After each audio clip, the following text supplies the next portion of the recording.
नमस्कार.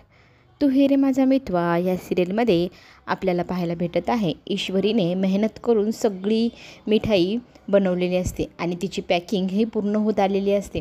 आत्या सांगत असते जिलेबीचे वेगळे बॉक्स बनवले आहे, त्याचा पाक दुसऱ्या मिठाईवर पडेल तर दुसरी मिठाई खराब होईल. कुठल्या कुठल्या बॉक्समध्ये कुठली मिठाई ठेवली ते सगळं काही एकमेकींना ते सांगत असतात. त्यावेळेला ईश्वरी म्हणते, आत्या तुझ्या या सगळ्या गोष्टींचा आपल्याला किती उपयोग होतो आहे, तुला किती माहिती आहे. त्यावेळी ती म्हणते, दादा नेहमी करायचं त्याच्यामुळे मला सगळी माहिती आहे. हे बॉक्स आपण आत ठेवायचं का असं ईश्वरी विचारते. त्यावेळेला आत्या म्हणते, नाही अगोदर जेवण करू, मला खूप भूक लागली आहे, आपण आत जाऊया. असं म्हणत त्या दोघीजणी जेवण झाल्यावर बॉक्स उचलायला येऊ असं म्हणत जेवायला जातात. तोपर्यंत लावण्याने तिचा माणूस पाठवलेला असतो. तो माणूस तिथे आतमध्ये पोहोचतो. इकडे दोघीजणी घरात हातपाय धुवून सगळेजण जेवायला टेबलवर येऊन बसतात. त्यावेळेला सगळेजण गप्पा मारत असतात. मिठाईची छान प्रकारे पॅकिंग झाली आहे, सगळं काही व्यवस्थित पार पडलं, पण बाहेरून पेट्रोलचा वास येऊ लागतो. खरं तर लावण्याचा माणूस पेट्रोल सगळ्या मिठाईवर टाकत असतो आणि त्याच वेळेला रॉकेलसारखा वास काय येतो आहे सगळ्यांना डाऊट येतो. ईश्वरी म्हणते, बाहेर ना कुणाच्या तरी गाडीचं टायर फुटला असेल, काहीतरी झालं असेल, मी बाहेर जाऊन पाहून येते.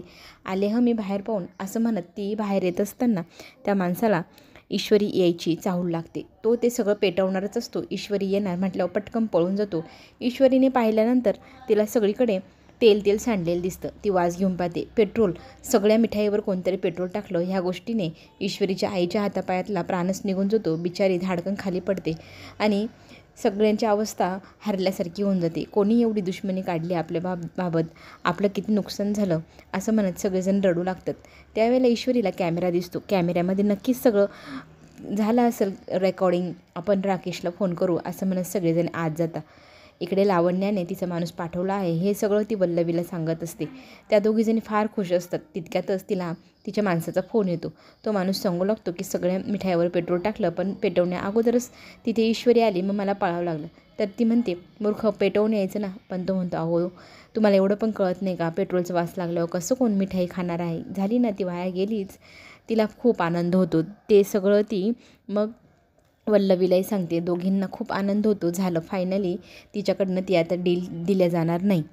इकडे राकेशला फोन करून ईश्वरी विचारण्याचा प्रयत्न करते की तुमच्याकडे रेकॉर्डिंग आहे, प्लीज बघा आणि त्या रेकॉर्डिंगमध्ये पाहून सांगा की आपल्या मिठाईवर कोणी रॉकेल फेकलो.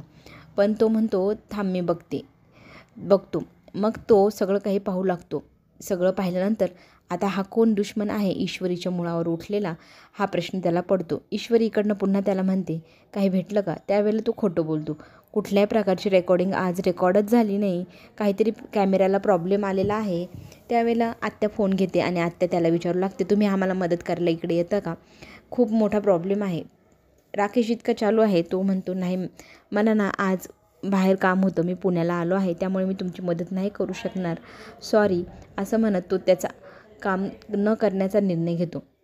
इकडे मात्र यांना फार वाईट वाटतं. आता राकेशही आपल्या मदतीला नाही, आपल्यालाच काहीतरी करावं लागेल म्हणत त्या तिथे रडू लागतात. राकेश मात्र ती पुन्हा शूटिंग सगळी पाहू लागतो. कुठला तरी दुश्मन आहे जो ईश्वरी आणि अर्णवला लांब करण्याचा प्रयत्न करतोय आणि तिच्या नजरेत समोर आता फक्त आणि फक्त एकच व्यक्ती आहे, ती म्हणजे लावण्य जर हे करत असेल ते आपल्यासाठी हुकमाचा एक्का बनू शकते, आपल्या कामाची व्यक्ती ती असू शकते, आपण तिचा फायदा घ्यायला हवा, असं राकेशच्या डोक्यात नवीन प्लॅन सुरू होता. इकडे ईश्वरी रडत असते. तिची आई तिला समजत असते की अर्णवला फोन करून सांग की आमच्याकडनं ही सगळी डील होणार नाही, मग त्याच्याकडे वेळ राहील तर दुसरीकडनं पूर्ण करून घेईल. पण तिला हे मान्य नसतं, कारण तो लूजर ट्रॉफी घेऊन आला होता. जर मी त्यांना मिठाईची ऑर्डर पूर्ण करून नाही दिली तर ते मला पुन्हा एकदा लूजर म्हणतील. मी लूजर नाही, मी माझ्या पुन्हा पायावरती उभी राहीन. अजून एक रात्र, अर्धा दिवस आपल्या हातात आहे, आपण पुन्हा ती सगळी मिठाई बनवू. नम्रताई तिला म्हणते, हो हे मला आवडते, मी पण तुझ्याबरोबर सहमत आहे. पण आत्या म्हणते, एवढा पैसा, एवढा वेळ कुठून आणणार, कसं करणार, हे शक्य नाही. आता रात्र झाली, सगळं दुकानं बंद झाली, कुठून एवढी मेहनत करणार. पण ईश्वरी म्हणते, नाही आपण हारायचं नाही, आपण आपलं काम पुन्हा एकदा सुरू करूया. इकडे घरी जाण्या अगोदर अर्णव लावण्याला सांगतो, एक विनरचा छान प्रकारे सर्टिफिकेट बनवून घे, त्याच्यावर ईश्वरीचं नाव टाक, कारण ती विनर बनूनच येणार हे मला माहिती आहे आणि तिला ट्रॉफी आम्हाला द्यायची आहे. लावण्याला मनातली मनात हसायला येत असतं की हे कसं शक्य होणार, कारण तिने सगळी मिठाई स्पॉईल केली आहे हे तिला माहिती आहे. आकाश त्याच रात्री तिथे भेटायला येतो ईश्वरीला आणि मिठाईचं कुठपर्यंत आलं विचारतो. नक्की तू उद्या मिठाईचं सप्लाय करशील ना? त्यावेळेला सगळेजण आकाशकडे पाहतात, कोणीही त्याच्या नजरेला नजर देत नाही आहे आणि सगळेजण नजर चोरू लागतात. हे सगळं त्याच्या लक्षात येतं. मग तो पुन्हा त्यांना म्हणतो, माझी जर मदत लागली तर मला नक्कीच सांगा, काय प्रॉब्लेम आहे नक्की माझ्याशी बोला. मग आकाशला ईश्वरी सांगू लागते, खरं तर खूप मोठा प्रॉब्लेम झाला, काय काय घडलं ते सगळं ती सांगते. आता पुढे काय करायचं मग तो तिला सांगतो, माझ्या ओळखीचे 1-2 जण आहे, आपण त्यांची मदत घेऊया.